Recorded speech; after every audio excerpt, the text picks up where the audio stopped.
Attendez, j'arrange la caméra. Coucou, j'espère que vous allez bien. Ça fait hyper longtemps sur ma page YouTube. Vous m'avez tellement harcelé. Ouais, Manuela, refais les vidéos. C'est vrai que j'avais beaucoup de choses sont passées entre temps et voilà.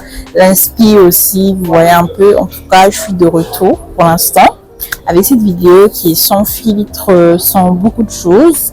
Là, je suis posée quelque part dans un café et tout. Et aujourd'hui, on va parler sans transition. On va parler sans transition, d'accord? Bon, je mets le générique. Ok, générique. Coucou, j'espère que vous allez bien. Ça fait hyper longtemps. Donc, ça fait très longtemps qu'on n'a pas discuté. Entre-temps, j'ai vécu beaucoup d'expériences. Et aujourd'hui, je reviens en forme justement pour vous faire part de ces expériences-là. Surtout au niveau du mental et tout ça, des problèmes liés à notre personne. Alors, aujourd'hui, il y a un constat que je fais, c'est que beaucoup de jeunes de mon âge, et voire plus ou moins, sont beaucoup stressés et sont constamment à la maison. Et ça crée en eux de l'anxiété, de la tristesse et tout, d'autant plus qu'on est dans un monde de plus en plus compétitif. Ou si tu ne fais rien, tu as l'impression de ne pas exister en fait et ça nous rend malade. Et je suis aussi d'un côté où il y a des jeunes qui font tellement beaucoup de choses, qui font tellement plus que ça les rend encore plus malades. Donc au final, on se demande qu'est-ce qu'on fait en fait. J'ai vécu il y a quelques mois une expérience assez bouleversante. Voilà, j'ai perdu quelqu'un. Et ça m'a vraiment fait prendre conscience de beaucoup de choses dans ma vie. Et je me suis dit, Manuela, tu ne vis pas assez ta vie. Manuela, tu es jeune. Manuela, tu te mets trop la pression. Manuela, ralentis. D'un côté, il y a d'autres qui vont se dire, ouais, fais vite pour m'ouvrir et manger le fruit de ta sueur. Mais moi, j'aimerais pas aller vite. Moi, c'est plutôt le contraire. Moi, je pense plutôt que je dois profiter de la vie, en fait. Pas aller vite, mais aller à mon rythme. Sortir, me faire de nouveaux amis, garder les autres, mais prendre soin d'eux. Apprendre à aimer chaque action que je pose, mais surtout ne pas me soucier du regard des gens. Il y a beaucoup de gens qui le disent, mais le dire ainsi, c'est me faire encore plus prendre conscience que, en fait, j'ai besoin de vivre. Moi, je suis quelqu'un, franchement, je sais pas vous, mais j'aime pas quand on m'étouffe. En fait, j'aime pas me sentir oppressée, me sentir contrôlée. C'est-à-dire que j'ai tout le temps besoin de changement, j'ai tout le temps besoin que ça bouge, en fait. J'aime pas rester longtemps, faire quelque chose très longtemps. Ça peut être bien, mais ça peut aussi ne pas être bien, peut-être parce que j'ai une âme d'artiste, j'ai une âme... j'aime penser librement et tout. Et moi, en fait, ça m'aide à aller mieux. J'aime pas vivre au crochet du regard des gens, me dire que ouais, si je fais ça, telle personne va penser ci, va penser ça. Oui, j'aime bien respecter les codes, mais j'aime pas quand ça devient un poids pour moi, pour mon esprit, pour ma créativité, pour mon bien-être en fait. Donc, moi, ce que je peux dire aujourd'hui, c'est que apprenons à nous amuser en tant que jeunes, sortons un peu de nos chambres, de nos quatre murs. Bientôt, j'ai une petite surprise pour vous. C'est vraiment quelque chose de puissant que je vais organiser sur Dakar, où on va vraiment sortir de nos zones de confort, où on va parler, où on va... Parce que je sais qu'il y a beaucoup de jeunes qui aimeraient faire ce genre d'activité, mais qui n'ont pas forcément les moyens ou qui ne savent pas forcément comment s'y prendre, qui n'ont pas forcément beaucoup de contacts. Mais en tout cas, on y reviendra. Je vais mieux détailler le concept. Sur cette vidéo, c'est vraiment pour qu'on puisse prendre conscience. Vous voyez là, aujourd'hui, j'ai tourné une vidéo dans un cadre qui est totalement différent. Habituellement, je tourne chez moi, mais j'ai décidé aujourd'hui de tourner dans un cadre qui est totalement différent. Justement pour illustrer mes propos, pour dire que ouais, j'applique ce que je dis.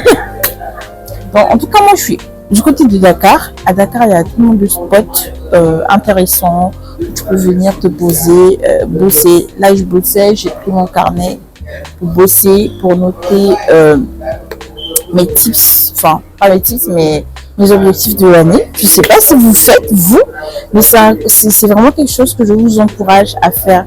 Faites un vision board. À chaque début d'année, faites un plan d'action, un vision board où vous allez mettre tous vos objectifs de l'année. Moi, aujourd'hui, je peux dire que je suis déjà à la moitié des réalisations de ce que j'ai mis sur mon vision board. Justement, ça permet de te projeter et de te dire quel type d'année j'aurai. Il y a forcément des imprévus, c'est vrai. Mais voilà, ça te permet aussi de moins stresser, de pas... Parce que parfois, quand tu n'es pas organisé, tu penses tellement à tout faire et au final, tu fais rien, sauf tout. Au final, tu es fatigué, ça te fatigue psychologiquement et physiquement.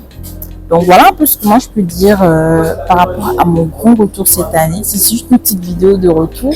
Après, j'en ferai bien d'autres, des vidéos où on va justement discuter. Mais vraiment, les jeunes, je vous conseille, surtout ceux qui ont des activités, qui ont des business et tout. Je trouve que ton business, il marche pas peut-être parce que tu es trop fermé d'esprit, en fait. Tu te dis que tout va se passer comme toi, tu auras pensé. Non, en fait, inspire-toi de la nature, inspire-toi de tout ce qui est autour de toi et tout. Et tu verras que ça va aller mieux, en fait. Vraiment, vivons comme des jeunes de notre âge. Aujourd'hui, les jeunes d'aujourd'hui, ils sont trop vieux jeux. Ils sont trop vieux jeux. Il faut vivre en pensant à demain, c'est vrai, mais que ça ne devienne pas en fait une obsession, que ça ne devienne pas quelque chose qui t'empêche de t'épanouir, de t'amuser, de vivre bien. Moi, en tout cas, j'ai décidé de casser les codes et peu importe ce que les gens vont penser de moi. Et voilà, je vais vivre heureuse. J'ai envie d'être heureuse. J'ai pas envie de me dire, oh là là, si je fais ça, bien sûr, de façon saine. Hein. Moi, je suis pas de ceux qui s'amusent dans les boîtes et tout. Non, c'est pas mon truc. Ça, c'est pas ma façon de m'amuser. Ma façon de m'amuser, elle est différente de certains jeunes. Mais moi, ça me dérange pas de m'amuser à ma manière, mais du moment que je me sente bien, en fait. J'ai décidé cette année de me détacher du regard des gens qui disent toujours, ouais, t'as changé, oui, on te voit plus, oui, ceci, cela. Oui, c'est vrai, mais après, moi, j'ai le temps pour moi quand j'ai tout le temps le temps pour les autres, mais à quel moment tu as le temps pour toi, et du temps pour toi aussi. Voilà, donc c'est un peu ça, ma vidéo d'aujourd'hui. C'est bon. Donc, c'est un peu ça aujourd'hui. Voilà. En tout cas, je vous encourage à vous épanouir, à vous amuser, mais surtout à vous aimer, à avoir la crainte de Dieu en faisant des choses qui vous plaisent et profiter de la vie. C'est très important. Même si tu as des échecs qui te paralysent parfois, ne te base pas sur tes échecs pour vivre. Si tu as des échecs, relativise. Moi, depuis que j'ai décidé de relativiser, je vous assure que je vis la meilleure vie, en fait. J'ai décidé de relativiser, de ne pas culpabiliser, de ne pas tout le temps penser à demain. Tout le temps penser à demain. C'est bien de penser à demain, mais qui te dit que demain tu seras là? Qui te dit que tout ce que tu prévois toujours faire, est-ce que tu vas y réaliser? Je ne dis pas de vivre comme si, c'était la guerre, mais relativisons, vivons simplement, profitons des beaux instants de la vie, profitons de tout. Voilà, c'est ça. Comme moi, je profite de mes frites. Un peu. Mes frites sans sauce. Il faut que je rappelle à dame, comme même, de la sauce. Donc, c'est tout pour aujourd'hui. J'espère vous retrouver ensemble. C'était juste une vidéo pour relancer. Je vous aime beaucoup. Et à la prochaine.